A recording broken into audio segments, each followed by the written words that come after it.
एक समय की बात है, एक नौजवान था जिसका नाम रुद्र था। वह एक गांव के राजा की फौज में भर्ती हुआ। उस समय उस देश के राजा का युद्ध दूसरे देश के राजा के साथ चल रहा था। रुद्र अन्य सिपाहियों के साथ बड़ी बहादुरी से लड़ा और हमेशा सबसे आगे रहा। जब तक युद्ध चलता रहा उसकी जिंदगी ठीक ठाक चलती रही। लेकिन जब दूसरे देश के राजा ने संधि का पत्र भेजा तो दोनों देशों के बीच सुलह हो गई और युद्ध अचानक बंद हो गया। अब राजा को इतनी बड़ी फौज की जरूरत नहीं थी, इसलिए उसने कई सिपाहियों को सेना से निकालने का आदेश दे दिया। मजबूरी में सेनापति को भी बहुत से नौजवानों को सेना से निकालना पड़ा और उन निकाले गए सिपाहियों में रुद्र भी शामिल था। रुद्र के दो बड़े भाई थे। नौकरी से निकाले जाने के बाद उसके पास न तो कोई काम था और न ही खाने का ठिकाना। जब उसे कोई रास्ता नहीं सूझा तो उसने सोचा क्यों न अपने भाइयों के पास चला जाऊं और वहीं कुछ दिन रह लूं। ये सोचकर वह अपने भाइयों के घर की ओर निकल पड़ा। उसके माता पिता पहले ही स्वर्ग सिधार चुके थे। जब रुद्र अपने भाइयों के पास पहुंचा और कुछ समय उनके साथ रहने की इच्छा जताई तो दोनों बड़े भाई इसके लिए तैयार नहीं हुए।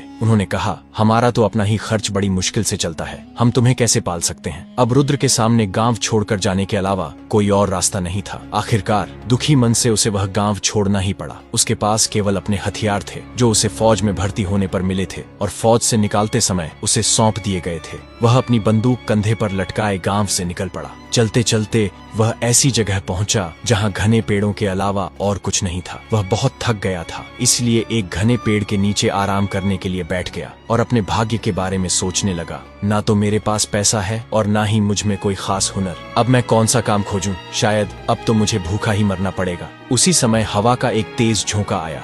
जब उसने चारों ओर देखा तो सामने एक अजनबी खड़ा दिखाई दिया जिसने काले रंग का बड़ा ही सुंदर चोगा पहन रखा था और शक्ल से बहुत विचित्र दिख रहा था, लेकिन उसके पैर घोड़े के पैरों जैसे थे। वह आदमी बोला, मुझे मालूम है तुम इस समय क्यों परेशान हो। मैं तुम्हें ढेर सारी दौलत दूंगा, पर उससे पहले मैं तुम्हारी परीक्षा लूंगा। कहीं तुम मेरी सारी दौलत बर्बाद तो नहीं कर दोगे? क्या तुम किसी से डरोगे तो नहीं? रुद्र गर्व से बोला, एक सिपाही और डर, ये दोनों बातें साथ साथ नहीं चलती। तुम मेरी परीक्षा लेकर देख सकते हो। अजनबी बोला, जरा तुम अपने पीछे मुड़कर देखो। रुद्र ने पीछे मुड़कर देखा तो पाया एक बड़ा रीछ उसकी ओर आता दिख रहा है। जैसे ही रुद्र पलटा, रीछ उस पर झपटा। रुद्र ने तुरंत अपनी बंदूक तानी और उस पर गोली चला दी। देखते ही देखते रीछ वहीं ढेर हो गया। यह सब देखकर वह आदमी बोला, अब मुझे यकीन हो गया कि तुम सचमुच एक बहादुर नौजवान हो, पर मेरी भी एक शर्त है जो तुम्हें पूरी करनी होगी। रुद्र बोला, अगर मेरी आत्मा इसकी अनुमति देगी तो मैं तुम्हारी शर्त जरूर मानूंगा। काले चोगे वाले आदमी ने कहा, मेरी शर्त यह है कि आने वाले 7 वर्षों में न तो तुम नहाओगे, न दाढ़ी या सिर के बाल कटवाओगे, न ही हाथ पैर के नाखून काटोगे और न ही ईश्वर की पूजा करोगे। मैं तुम्हें एक बड़ा सा चोगा दूंगा जिसकी जेब हमेशा धन से भरी रहेगी। वह चोगा तुम्हें 7 सालों तक पहनकर रखना होगा। अगर तुम इन 7 वर्षों के बीच ही मर जाते हो तो तुम्हारा शरीर मेरा हो जाएगा, लेकिन यदि तुम जीवित बच गए तो मैं तुम्हें अपनी शर्त से आजाद कर दूंगा और इतना धन दूंगा कि तुम सारी जिंदगी आराम से बिता सकोगे। रुद्र को अपना भविष्य पहले से ही अंधकारमय दिखाई दे रहा था। थोड़ी देर सोच विचार करने के बाद उसने उस अजनबी की सारी शर्तें मान ली। तभी उस अजनबी ने उस मरे हुए रीछ की खाल उतारी और रुद्र के हाथ में देते हुए बोला, आज से यही खाल तुम्हारा चोगा है और यही तुम्हारा बिस्तर। अब तुम किसी और बिस्तर पर नहीं सो सकते। उस अजनबी ने रुद्र को एक नया नाम भी दे दिया, रीछ की खाल वाला। इतना कहने के बाद वह अजनबी अचानक कहीं गायब हो गया। रुद्र ने जब रीछ की खाल अपने कंधे पर डाली तो वह एक चोगे के रूप में बदल गया और जब उसने चोगे की जेब में हाथ डाला तो देखा कि जेब में ढेर सारा पैसा भरा था। अजनबी की बात सच निकली थी। अब वह नौजवान सिपाही उस घने जंगल से बाहर निकला। मन ही मन उसने सोचा, अपनी मजबूरी के कारण मुझे उस शैतान की सारी शर्तें माननी पड़ी हैं। मैं ईश्वर की प्रार्थना भी नहीं कर सकता, पर इस धन से मैं गरीबों का भला तो कर सकता हूँ। भला इतने सारे धन का मुझे क्या काम। 1 साल किसी तरह बीत गया, लेकिन दूसरे साल की शुरुआत में ही उसके चेहरे पर दाढ़ी और सिर के बाल इतने बढ़ गए कि चेहरा ढक गया। हाथ पैरों के नाखून भी लंबे हो गए थे। महीनों न नहाने के कारण उसका शरीर मिट्टी और धूल से भर गया था। जो कोई उसे देखता डर के मारे भाग खड़ा होता, लेकिन जब वह अपनी जेब से पैसे निकालकर लोगों को बांटता तो कुछ लोग पैसे लेने उसके पास आ जाते। वह उन सब से विनती करता, मेरे लिए भगवान से प्रार्थना करो कि मैं इन 7 सालों में जीवित रहूं। पैसे लेने वाले लोग उसके लिए प्रार्थना करते। जहां कहीं वह ठहरने की जगह ढूंढता वहां के मालिक डर के कारण उसे जगह देने से कतराते। किसी सराय में जाता तो मालिक दूर से ही भगा देते, लेकिन जब वह उन्हें ढेर सारा पैसा दिखाता तब कहीं जाकर उसे ठहरने के लिए कोई अलग थलग कमरा मिल जाता। इसी तरह धीरे धीरे 3 साल बीत गए और चौथा साल शुरू हुआ। अब उसकी शक्ल इतनी भयानक हो गई थी कि पहचानना मुश्किल हो गया कि वह कोई इंसान है या दो पैरों पर चलने वाला कोई जंगली प्राणी। उसके पूरे शरीर पर रीछ की खाल जैसी बालों की परत जम गई थी। चौथे साल एक दिन वह एक सराय में कुछ दिन ठहरने पहुंचा, लेकिन सराय के मालिक को केवल उसकी आवाज सुनाई दी, चेहरा नहीं। उसके शरीर से ऐसी दुर्गंध आ रही थी कि सराय का मालिक उसके पास खड़ा भी नहीं रह पाया। उसने रुद्र को अपने सराय में तो क्या, अस्तबल में भी ठहरने की अनुमति नहीं दी, यह कहते हुए कि अगर मैंने तुम्हें अस्तबल में भी रहने की अनुमति दे दी तो कहीं मेरे घोड़े डरकर भाग न जाएं। जब रुद्र ने उसके सामने ढेर सारा पैसा रखा तो सराय के मालिक ने उसे सराय से दूर नौकरों के लिए बने एक कमरे में ठहरने की अनुमति दे दी, लेकिन एक शर्त रखी, जब तक तुम वहां रहोगे तब तक तुम अपने कमरे से बाहर नहीं निकलोगे, नहीं तो तुम्हारे डर से कोई भी यहाँ ठहरने नहीं आएगा। रुद्र ने यह शर्त मान ली। शाम को जब वह अपने कमरे में अकेला बैठा था तो सोच रहा था, क्यों ये 7 साल कभी खत्म ही नहीं होते, मैं इतनी भयंकर जिंदगी और कैसे जी सकता हूँ। तभी उसे अपने बराबर वाले कमरे में से किसी आदमी के जोर जोर से रोने की आवाज आई। रुद्र, जो स्वभाव से बेहद दयालु था, अपने कमरे का दरवाजा खोलकर बाहर निकला। उसने देखा कि बगल वाले कमरे में एक बूढ़ा आदमी फूट फूट कर रो रहा है। रुद्र जब उसके पास पहुंचा तो बूढ़ा उसे देखकर डर गया। वह उस समय पूरी तरह रीछ की तरह दिख रहा था और उसकी शक्ल सूरत डरावनी लग रही थी। लेकिन जब उसने नरम और मधुर आवाज में पूछा, बाबा आप क्यों रो रहे हैं, तो बूढ़े का डर थोड़ा कम हुआ। बूढ़े ने दुखी आवाज में कहा, मैं सब कुछ जुए में हार चुका हूँ, अब मेरे पास एक पैसा भी नहीं बचा, मैं इस सराय का किराया भी नहीं चुका सकता, सराय का मालिक मुझे जरूर जेल भिजवा देगा। रुद्र ने मुस्कुराते हुए कहा, आप चिंता न करें, मेरे पास बहुत सारा धन है। यह कहकर उसने अपनी खाल की जेबों से ढेर सारा पैसा निकाला और बूढ़े के सामने रख दिया।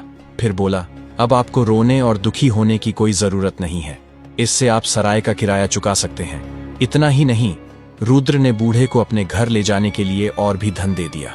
बूढ़ा उसकी दरिया दिली से बहुत प्रभावित हुआ और कृतज्ञता से बोला, बेटा मैं तुम्हारे इस उपकार के बदले में अपनी किसी भी एक बेटी का विवाह तुमसे करना चाहता हूँ। तुम मेरे साथ मेरे घर चलो और अपनी इच्छा से कोई भी लड़की चुन लो। पहले तो रुद्र ने संकोच किया, क्योंकि उसे यकीन था कि उसकी डरावनी शक्ल देखकर कोई भी लड़की उससे विवाह नहीं करना चाहेगी, परंतु बूढ़े के आग्रह पर वह उसके घर चलने के लिए तैयार हो गया। सुबह होते ही जब वे घर पहुंचे तो बूढ़े ने अपनी तीनों बेटियों को बुलाकर सारा किस्सा सुनाया और अपना निर्णय सुनाया। दोनों बड़ी बेटियों ने जैसे ही रुद्र को देखा, डर के मारे चीखती हुई बाहर भाग गईं और अपने पिता की बात को मानने से साफ इनकार कर दिया। फिर बूढ़े ने अपनी सबसे छोटी बेटी को बुलाया। वह रुद्र से विवाह करने को तैयार हो गई। उसने सोचा, जिसने मेरे पिता को जेल जाने से बचाया और इतना धन दिया, वह जरूर कोई नेक इंसान होगा, ऐसा काम कोई बुरा व्यक्ति नहीं कर सकता। रुद्र ने अपनी अंगूठी उतारकर उस लड़की को दे दी और उसकी अंगूठी खुद पहन ली। फिर बोला, मैं अभी तुमसे विवाह नहीं कर सकता, क्योंकि मुझे इस हालत में अभी 3 साल और बिताने हैं। अगर मैं इन 3 सालों में मर गया तो तुम आजाद हो, पर अगर मैं जीवित रहा तो मैं जरूर लौट कर आऊंगा और तुमसे विवाह करूंगा। बस तुम मेरे लिए भगवान से प्रार्थना करती रहना। यह कहकर रुद्र वहां से चला गया। उस भोली लड़की ने उसी दिन से रुद्र को अपना पति मान लिया और तय किया कि जब तक वह लौट कर नहीं आता वह काले कपड़े ही पहनेगी। उसकी दोनों बड़ी बहनें उसका मजाक उड़ाती और कहती, तू कितनी भोली है, वह कोई इंसान नहीं, 2 पैरों वाला रीछ है, वह तुझे एक दिन मार डालेगा।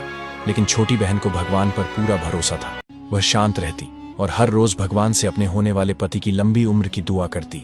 इधर रुद्र, जो अब भी रीछ की खाल में था, 3 वर्षों तक इधर उधर भटकता रहा और गरीबों में खुले दिल से धन बांटता रहा। धीरे धीरे वह कठिन समय भी समाप्त होने को आया। 7वें वर्ष के अंतिम दिन रुद्र फिर से उसी घने जंगल में पहुंचा जहां उसकी शैतान से पहली मुलाकात हुई थी। वह एक बड़े पेड़ के नीचे बैठ गया और उसी शैतान की प्रतीक्षा करने लगा। अभी रुद्र को बैठे थोड़ी ही देर हुई थी कि एक तेज आंधी चली और वह काले चोगे वाला अजनबी उसके सामने आकर खड़ा हो गया। वह बोला, तू जीत गया, तू मेरी तरफ से आजाद है, अब तू जहां चाहे जा सकता है। इतना कहकर जैसे ही वह शैतान जाने लगा, रुद्र ने कहा, ठहरो, पहले मेरी पुरानी शक्ल तो वापस करो। अजनबी ने तुरंत रीछ की खाल वाला उसका चोगा उतारा। उसने उसे जादू से पहले जैसा कर दिया और फिर नए कपड़े पहनने को दिए। उसने कहा, तेरी जेबें हमेशा पैसों से भरी रहेंगी, क्योंकि इन 7 सालों में तूने दिल खोलकर गरीबों की सहायता की है। यह कहकर वह शैतान जैसे आया था वैसे ही गायब हो गया। अब वह नौजवान सुंदर कपड़ों में एक राजकुमार जैसा लग रहा था। उसे उस लड़की की याद आई जिससे 3 साल पहले उसने विवाह का वादा किया था। उसने लड़की की दी हुई अंगूठी अपनी जेब में रखी और 4 घोड़ों वाली बग्घी में बैठकर उस बूढ़े के घर की ओर चल पड़ा। जब वह वहां पहुंचा तो उसे बूढ़े की सबसे बड़ी बेटी मिली, जो उसे देखकर मंत्रमुग्ध हो गई और मन ही मन उससे विवाह का सपना देखने लगी। लेकिन वह उसे वहीं छोड़कर छोटी बेटी को ढूंढने आगे बढ़ गया।